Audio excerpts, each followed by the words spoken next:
Am I here? Dang, I'm awake. Alright, let's get started. Hey y'all, it's me, Freddy the Gamer 1. And,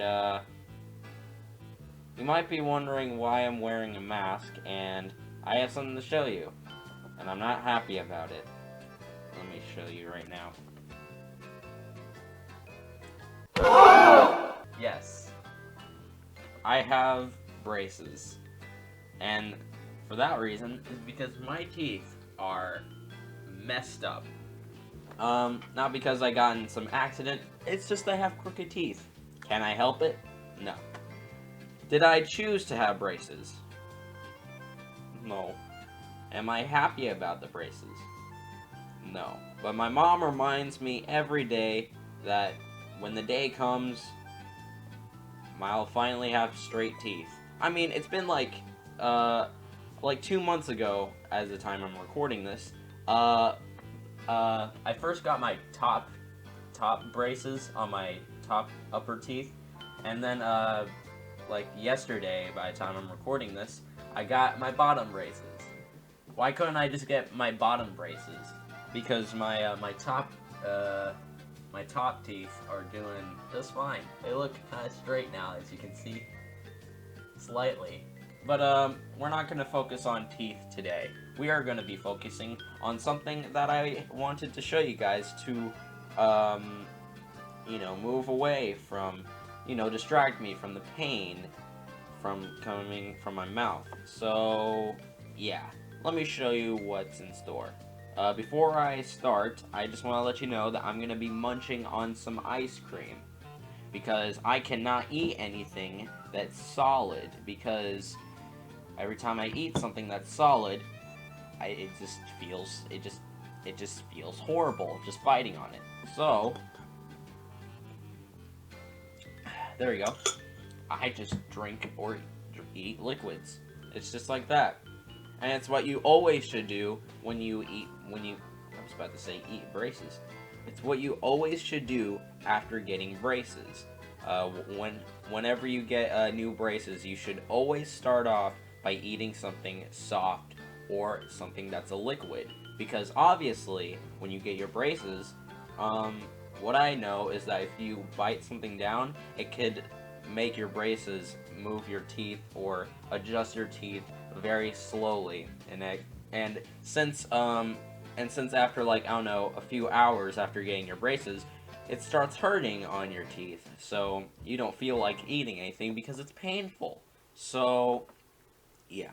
Anyways, we're gonna move from the fact that I have a painful mouth and I'm suffering. We are going to distract myself or ourselves with something that I want to show you. We are going to be 3D modeling. Yes, that seems quite boring. But the reason being is because I'm going to show you guys how I 3D model. So, the program that I'm using to 3D model is Blender, and I'm using Blender 2.92. I'm not using the latest version because reasons, I don't know. I'm going to be showing you guys how I 3D model, and what ways I 3D model. I just want to let you guys know that I started 3D modeling in January, and I'm still a beginner at it, and so yeah. So we're gonna start off by showing you guys how I 3D model. But what should we 3D model? I'm looking at a simple thing that we can 3D model. How about we make a soda can? This is not a real soda can. It's actually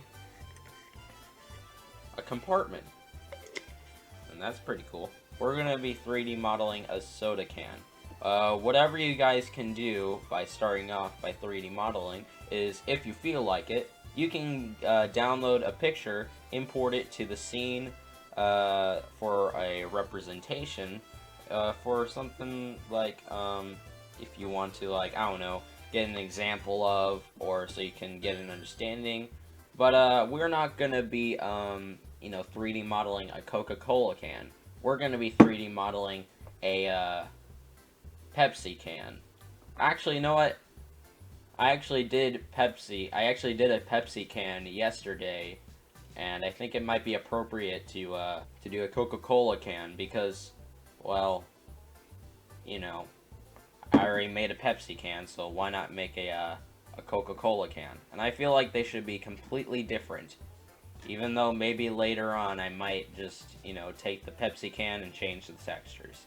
So, let's start off. So, here's what I do at first. So, when I make a cylinder-like object, I don't just, delete the cube and I just get a cylinder and I just move on. No, no, no. What I do is that I get a cube, and this is what I do. I go to edit mode. You can click on this little thing right here on the drop down. I'm not sure what it is. And then you click on edit mode, or you can click on tab, and I'll quickly send it to you. But I'm pretty used to clicking on the drop down or whatever it's called. So here's what I do in edit mode. First, what I do is I click on the loop cut, and then I click the number of cuts and set it to 2. And that what I'll do is that when you go up to the object that you have right here, and if you click it, it'll have 2 cuts. And what I'll do is I'll add 2 cuts on every side, but it'll also go on literally every side. So you'll have like what looks like to be a plain Rubik's Cube, but we're not going to be using a Rubik's Cube.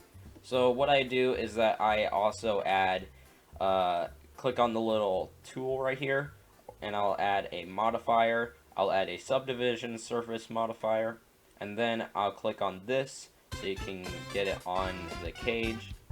So you can don't have to worry about having these vertices off the object, and you can do whatever you want. And I set the levels to viewport for I set it to number 2, or I'll set like levels 2 or whatever you call it.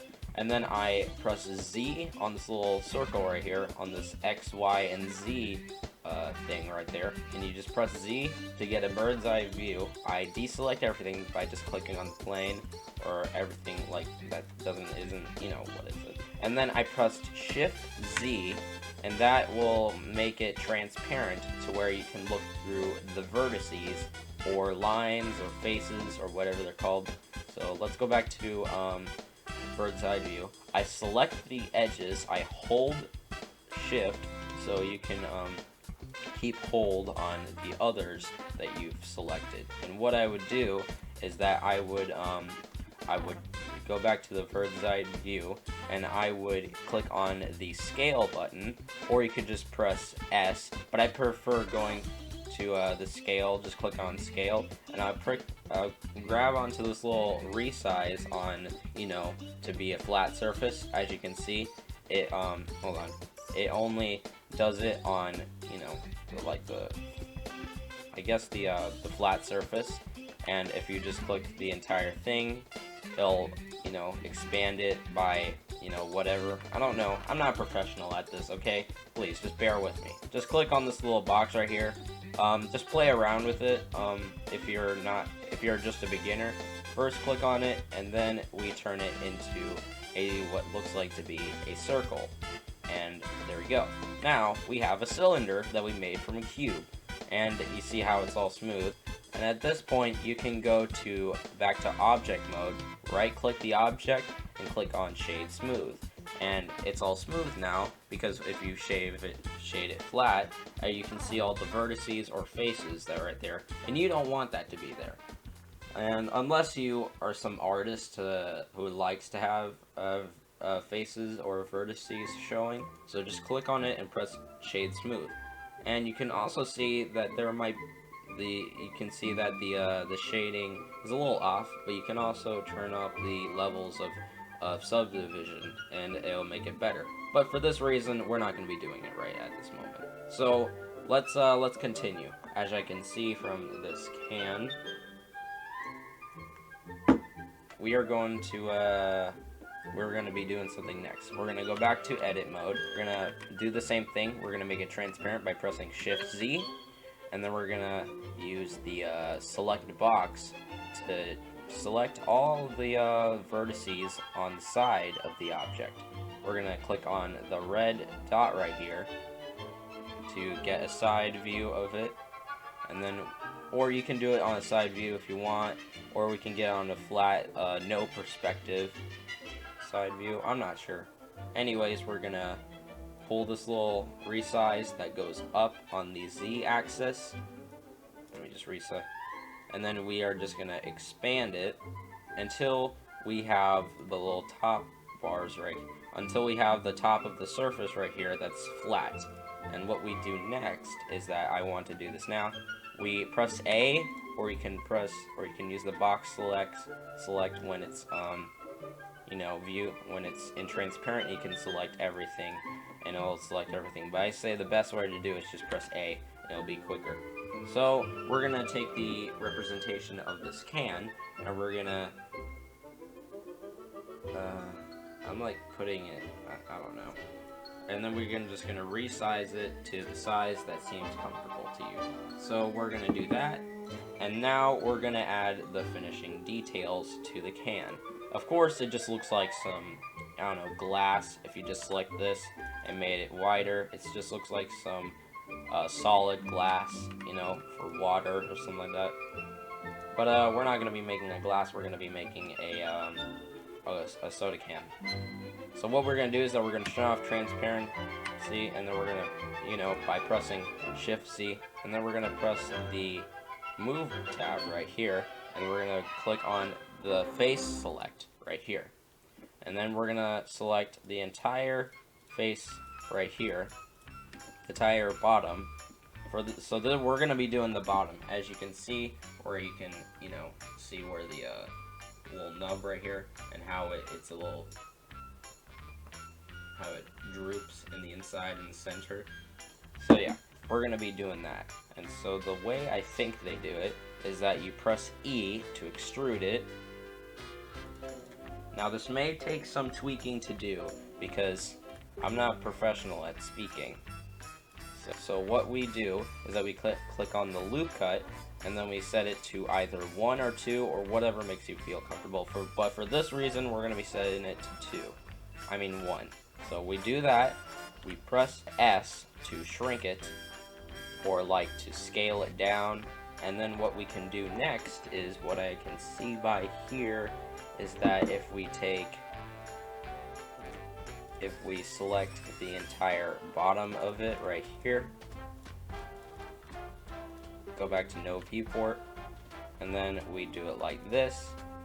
Or if you wanted to do it the other way, you can add more loop cuts to make it to make it look more simplistic, I could say. And then you can add another one right here to make it a flat, and then you can press S to shrink it. And then, or you can add as many loop cuts as you feel. And then if you want to select any vertices specifically, all you need to do is just click on the little vertice select tab right there. You can either zoom in by scrolling, press Shift Z to make it transparent, and then you can select the bottom right here, press S, and then you got it to shrink down. And then you can turn it off, and then you can look up here, and you know how it has a little dip right here? Well, what we're going to do is that you're going to click on the little arrow right here to move up at the Z axis, and then you can pull it up, and there you go. I'm not entirely sure why they added that little thing right there, but for this reason, what we're going to do next is that we're going to get the little lines right here on the edge of the little crater that's right there. So we're going to go on the Z. You can do this however you want.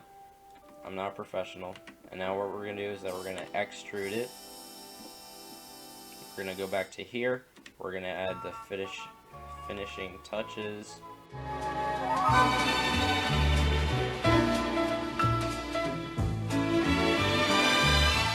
Alright, so it seems like we're done with the bottom. Now we just need to do the top.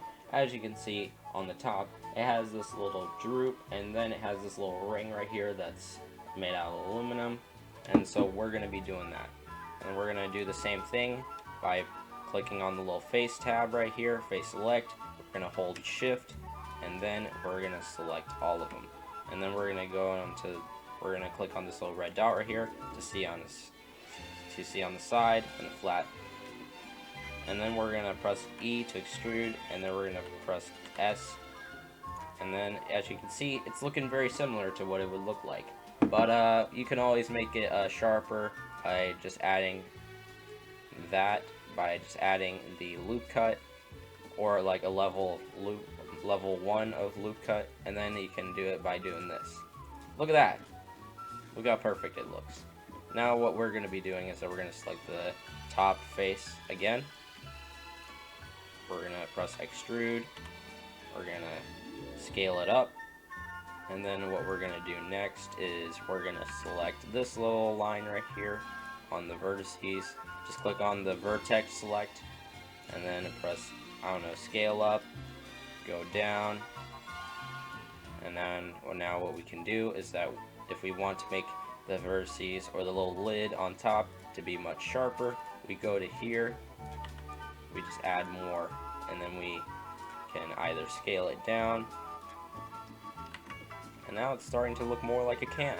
Of course, you guys can do whatever you want. This is just a little something on how I 3D model my stuff, because this isn't a tutorial video. It's more of like on how I, 3D model and stuff like that, and, how I 3D model my objects for either YouTube or whatever. I'm not entirely sure. But now we just need to add the finishing touches where it droops down, but it's kind of sharp, but not too sharp. So yeah. And then later on, if you want to, you can add the little pull tab right there, the push tab, whatever that tab is called. And then we're gonna click on the face select again, and then we're gonna click on every face right here on the top. Now we can press E to extrude, but we're gonna push it down. And now what we can do is that we can press S to scale it down, so it can seem more fine. Now what we're gonna do is that we're gonna add the loop cut, and then we're gonna push it all the way down so it can be more fine. And then what we can do is that we can add another loop cut, and then press S to turn it to, and then we're gonna press S to turn it down, to scale it down. And you can either go on here, you can select the faces. There are many ways to select faces, but I say this is the way I do it, and and it doesn't seem like this is how deep it was. I don't say it's this deep, so we can bring it up just a little bit, just like that. And what we can do is that if you want to move these lines or vertices, just click on that.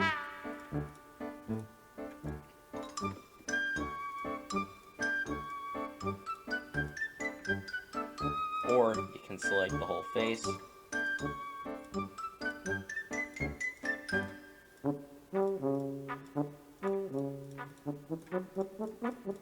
And then you can press S to extrude, to scale it up a little, and it seems more fine. Now, obviously, we're not going to go like too detailed, and we're going to add like all this detail right here. We are going to add the little pull tab right here. So, that's how I 3D model stuff. And look how perfect that can is! You can also make it extremely long by selecting all the vertices right here. Look at that long ass can right there. Or you can do this. Look at the tiny can. But for this reason, we're going to keep it regular size. You can also adjust it just a little so it can seem realistic. As you can see, it looks pretty similar. And that's how I 3D model stuff. This video is probably not going to be too short, but I'm just keeping it short because, I'm bored. I don't have anything to do, and I just want to get the pain away. Help.